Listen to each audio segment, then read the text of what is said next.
Esta semana en Espacio Arte podremos conocer el trabajo coreográfico de Cruz Isael Mata en un espectáculo contemporáneo, Detrás de la Ventana. El Premio Municipal de Historia Augusto Mijares 2025 nos invita a redescubrir a personalidades que sembraron un legado imborrable en la cultura venezolana.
La pieza coreográfica, o vamos a decir, lo que estamos trabajando acá, es basado en una historia personal, se llama A través de la ventana, y esta A través de la ventana narra como una historia de mi vivencia que viví en el barrio donde nací, yo aquí en Caracas, que es el Valle, y estas vivencias que me hicieron a mí como fortalecer, crecer, desarrollarme como artista, me fueron inspirando durante mi trayectoria. ¿Qué quiere decir esto? Esta pieza lo que colecta es esa esperanza, ese deseo de que, a pesar que el entorno es suburbio, es un entorno que no te ayuda mucho, pero que al mismo tiempo me ayudó y me inspiró a lo que vamos a trabajar o lo que estamos trabajando esta semana. La pieza coreográfica que realizo con alumnos de Lenguajes del Sur va a ser estrenada los días 6, 7 y 8, el 6 y 7 sería a las 7 de la noche y el 8 a las 5 de la tarde, el mes de junio. Los invito para que vengan, para que disfruten, es en Río Teatro Caribe, en San Bernardino. Lenguajes del Sur, nos conocimos por vía email, me contactaron y me propusieron de dar un taller. Este taller, que es dado aquí mismo en Lenguajes del Sur, es un taller que es basado en la técnica de Flying Low.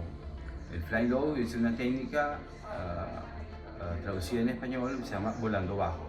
Es una técnica creada por el maestro David Zambrano, venezolano también, que ha impartido muchos cursos en millones de lugares del mundo, y yo aprendí esta técnica a través de él aquí en Venezuela. Esta técnica me motivó a seguirle indagando, a seguir mi propia investigación con la técnica Release, que es creada por Trisha Brown. Trisha Brown es neoyorquina que trabajó durante muchísimos años, una técnica que creó y se desarrolló y está su propia compañía ahora. Esta técnica, ambas son danza contemporánea. La danza contemporánea que surgió en ese momento fue la que nos invadió a nosotros en los años 90, 2000. Y esta técnica, de la cual está basada en el Release y el Flying Low, que es creado por el maestro David Zambrano, es lo que me conllevó a mí a trabajar lo que vamos a ver en escena. La técnica básicamente es un trabajo acrobático, de trabajo de piso, y tiene muchas cosas aéreas. Mi salida de Venezuela, la primera visita fue a Dinamarca. Ahí trabajé con un coreógrafo danés en el año 99 que se llama Tim Feldman. Luego de allí estuve en París estudiando circo, una escuela que se llama Anna Fratellini. Esa fue en París, y de París me mudé a Bruselas. Ahí estuve en una formación con la gente de Ana Teresa de Keesmaeker, que es una coreógrafa belga muy famosa, y a partir de allí me quedé trabajando con otros coreógrafos que manejaban en ese momento un background alto, o sea, una experiencia enorme, como por ejemplo Roberto Elban, Jos de Pau, y otros coreógrafos de los cuales son de teatro, de circo. He hecho también creaciones para gente de circo. He trabajado también, actualmente estoy trabajando en un proyecto del cual que es para una compañía de circo y imparto muchísimas clases en festivales, en conservatorios, compañías de teatro, compañías de danza, compañías de circo. Sí, un poco, vamos a decir, un poco lo que es el background de lo que mi material físico le aporta a toda esta institución. Realmente la danza y el circo tienen un vínculo muy fuerte. ¿Cuál es el círculo muy fuerte? Tanto como los circenses y los bailarines manejamos muchas cosas acrobáticas, ¿verdad?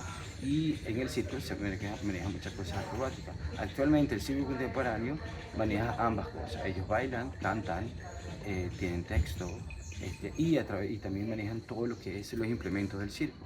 El bailarín ha aportado al movimiento y el circense ha aportado los instrumentos que ellos utilizan hacia el bailarín. Entonces ha creado como una fusión y esa fusión ha enriquecido el vocabulario físico y también vocabulario de investigación, de creación. Y realmente después de toda esta experiencia que he tenido, esta vuelta mía a Venezuela me ha permitido encontrarme con un talento que de verdad es emotiva, ¿no? Te emotiva muchísimo porque tienen muchos deseos de aprender y hay excelentes bailarines que quieren y desean seguir aportando a lo que es el lenguaje dancístico en Venezuela. Me parece que aquí hay el potencial que hay o que existe actualmente, me permite a mí reconocer que de la casa donde vengo, que es Venezuela, es por lo que soy hoy en día. Esta experiencia que me ha permitido estar en Venezuela y encontrar esta agrupación que son los Lenguajes del Sur, que trabaja aquí en San Bernardino, Teatro Caribe, y con esta propuesta coreográfica realmente ya estamos planteando para una segunda coreografía. Entonces esto pronto lo hacemos saber en las redes sociales.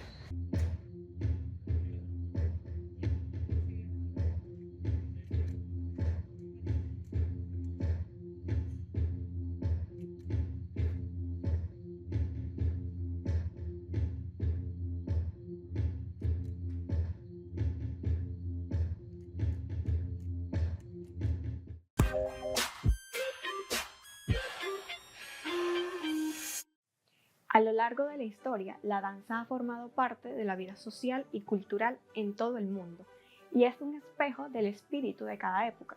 Con la exposición Mundos de Danza, la Bundeskunsthalle de Bonn ilustra cómo el baile trasciende los movimientos corporales para convertirse en un medio visual que transmite emociones e ideas. La muestra aborda esta disciplina como una forma universal de expresión y expone desde artefactos antiguos como imágenes de danza hasta ejemplos de arte visual e instalaciones contemporáneas. Conectamos ahora con Evelyn Alemán de nuestro canal aliado DW en Berlín para que nos cuente más acerca de esta gran exhibición. Saludos al estudio y a nuestros amigos televidentes. La exposición Tanzwelten, Mundos de Danza en la Kunsthalle de Bonn ofrece una visión única de la expresión corporal como una forma universal de comunicación y expresión.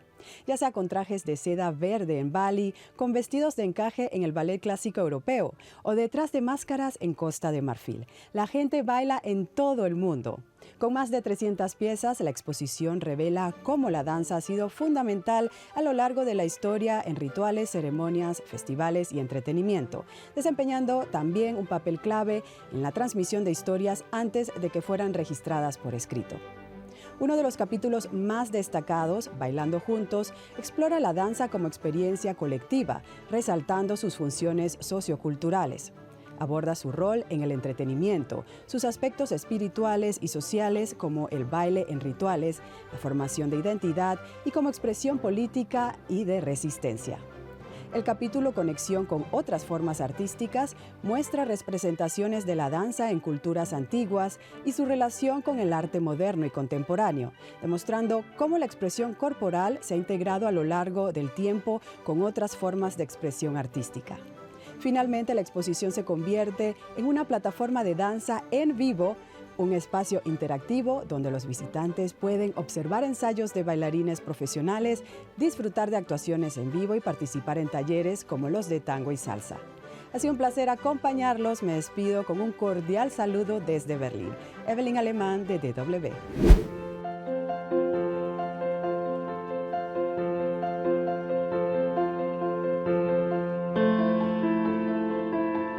En esta nueva edición que está entregando el gobierno municipal de Chacao, con el apoyo de la empresa privada para estimular el esfuerzo de jóvenes que se quieren dedicar al estudio de nuestra historia. Es importante esta iniciativa que tiene el gobierno municipal de Chacao porque somos el único premio en el país que reconoce el esfuerzo, la dedicación, el estudio de jóvenes entre 14 y 29 años en 2 menciones.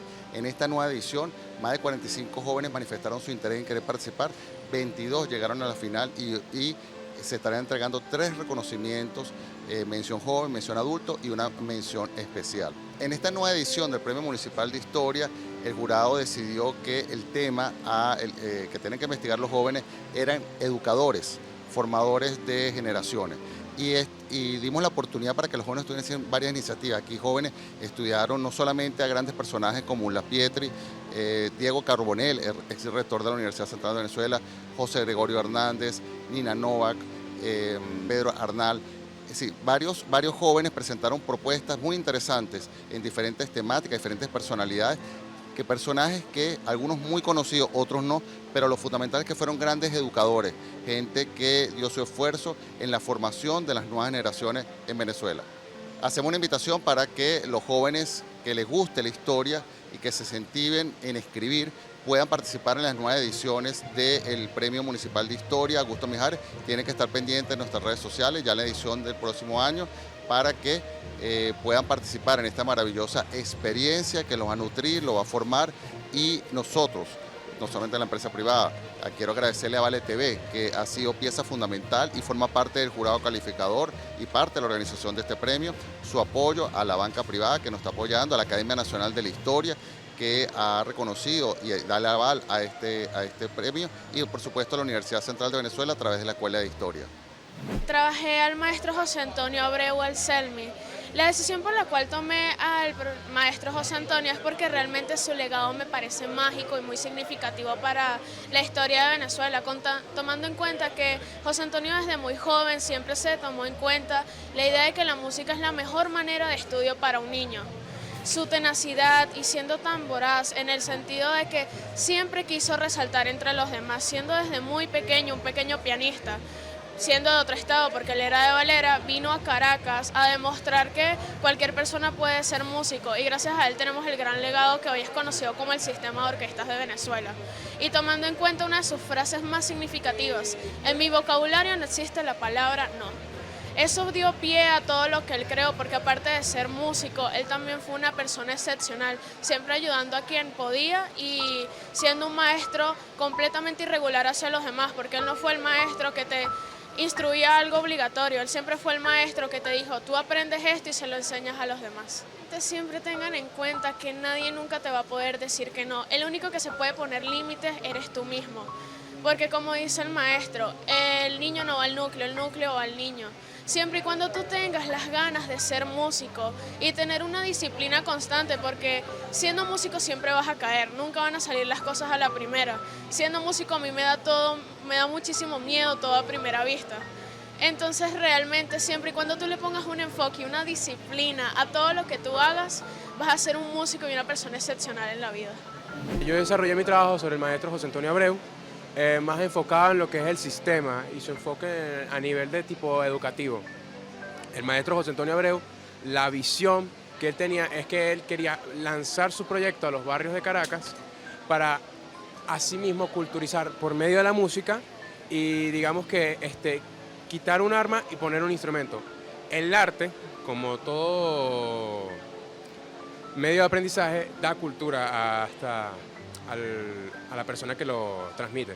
Entonces eso me pareció interesante al momento de investigar sobre él y por eso eso es lo que quise generalmente plasmar en mi trabajo.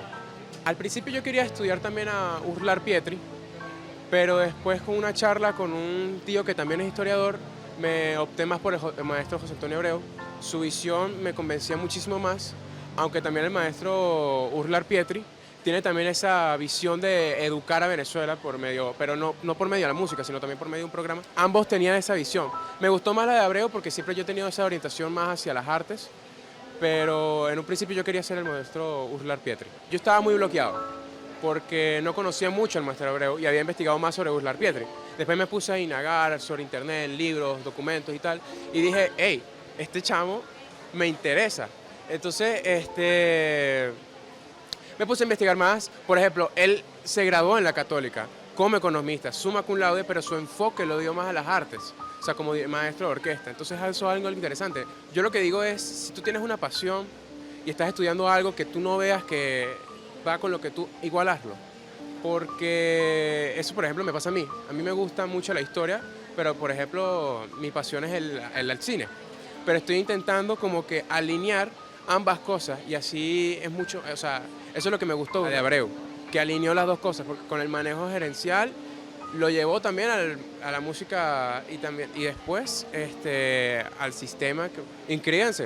Esto es una actividad muy buena porque lleva a la cultura, te pones a investigar sobre próceres, gente importante del país y te exacerbas de conocimiento, te nutres de cosas, gente que tú pensabas que era irrelevante y te das cuenta después de todo lo que hizo y dices, wow, en mi país hubo gente muy buena.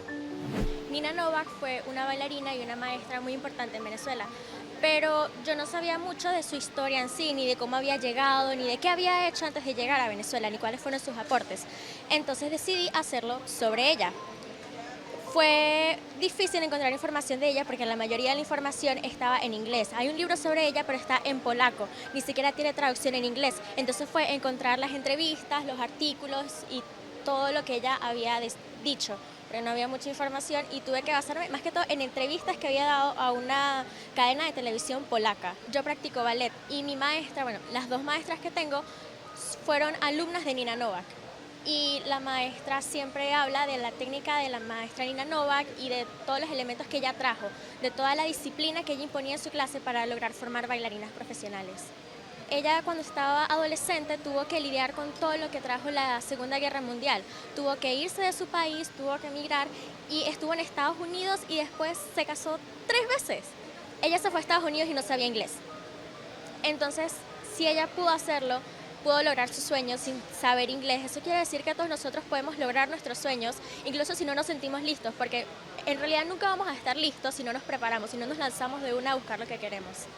Si tienes algún tema que te interese, algo que quieras saber, lánzate en el ensayo, porque eso te va a permitir conocer más sobre el tema y desarrollar tu capacidad de comprensión y de escritura, que eso es otro punto importante. También estudias la historia y aprendes de ella. Estoy gratamente agradecido por esta experiencia y deseo que también se vuelva a participar y que más personas, más estudiantes de mi municipio sigan con esta iniciativa y que sigan con este concurso y que los otros concursos también tengan temas tan interesantes como este. Bueno, yo lo hice de Luis Beltrán y yo lo hice de Luis Beltrán por 2 razones. Primero porque yo lo veo como un educador ilustre y por supuesto que me pareció un señor muy culto y me encantó su forma de pensar y su forma de revolucionar Venezuela en los años 40 y 60.